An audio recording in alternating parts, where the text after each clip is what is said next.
അഭിലാഷ് പരാജയമായോ എന്ന് ചോദിച്ചാൽ ഇന്ന് ക്യാപ്റ്റൻസി ടാസ്ക് മത്സരം നടക്കുന്നതിന് മുമ്പ് തന്നെ പലരോടും അഭിലാഷ് പറയുന്നുണ്ടായി, അഭിലാഷ് ക്യാപ്റ്റനായ പല പല തീരുമാനങ്ങളും എടുക്കും, മുൻകൂട്ടി ടീം തിരിക്കാൻ വേണ്ടിയുള്ള ആൾക്കാരെയൊക്കെ പ്ലാൻ ചെയ്തിട്ടുണ്ട്, അങ്ങനെ പല കാര്യങ്ങളും പറഞ്ഞു കേട്ടു.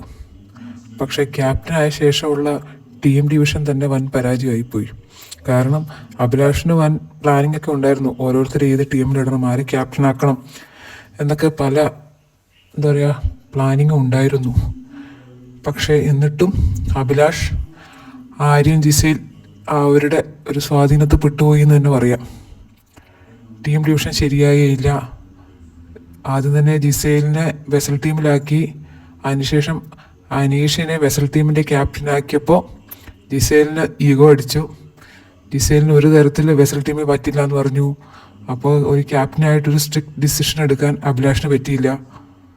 അതേപോലെ തന്നെ ആര്യൻ്റെ കാര്യമാണെങ്കിലും ആര്യനും പറഞ്ഞ കിച്ചൺ ടീമിന് മുമ്പേ ഫ്ലോർ ടീം വേണമെന്ന് പറഞ്ഞു, അതിനുശേഷം കിച്ചൺ ടീമാക്കി. അതുപോലെ അനുമോളെ അങ്ങോട്ടും ഇങ്ങോട്ടും തട്ടുന്ന കണ്ടു.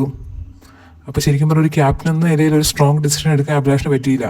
ശരിക്കും ആര്യൻ്റെയും ജിസേലിൻ്റെ ഒരു സ്വാധീനത്തിൽ, അതായത് അവരുടെ ഒരു കളിപ്പാവ് പോലെ അവരുടെ തീരുമാനത്തിന് വഴങ്ങേണ്ടി വന്ന അവസ്ഥയായിപ്പോയി അഭിലാഷിന്. അവിടെ തന്നെ പാളി ഒരു ക്യാപ്റ്റൻ എന്ന നിലയിൽ. ഇനി വരുന്ന ദിവസങ്ങളിൽ കാണാം എന്താ ബാക്കിയുള്ളതെന്ന്.